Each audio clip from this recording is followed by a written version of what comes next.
फ़लस्तीन ते जारी इसराइली जारियत ख़िलाफ़ घारों में उलमा एक्शन कमेटी तहरीक लब्बैक ऐं शिया हैदर करार पारां अलॻि अलॻि एहतजाज कयो वियो। मुज़ाहिरीन खे ख़िताब कंदे उलमा एक्शन कमेटी जे अॻवान मौलवी कासिम चांडियो, कारी दाऊद मौलाना, अरशद मल्ला, मौलाना अब्दुल हफीज़ चांडियो, शिया हैदर करार जे अॻवाननि मौलाना नैयर अब्बास महदवी, सैयद हसनैन रज़ा ज़वार, मुमताज़ अली अंसारी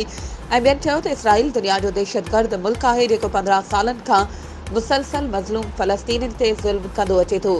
हिन वक़्त में इसराइल जे मुसलसल बमबारी सबबि हज़ारे मज़लूम फ़लस्तीनी, जिन में औरतूं ऐं मासूम ॿार बि शामिल आहिनि, शहीद थी चुका आहिनि ऐं जॾहिं त हज़ारे ज़ख़्मी थी चुका आहिनि, पर अक़वाम मुतहिदा ऐं इस्लामी मुल्कनि जा हुक्मरान मुकमल ख़ामोश आहिनि। हुननि इसराइल जे सपोर्टरनि अमेरिका ऐं ॿियनि यूरोपी मुल्कनि खे ख़बरदार कयो आहे,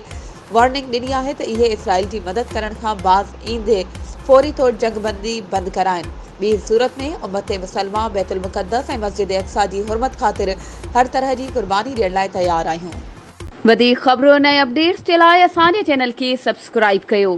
ऐं हा, बेल आइकन खे प्रेस करणु न विसारिजो त जीअं असांजी हर नई अचण वारी वीडियो तव्हां ताईं पहुची सघे।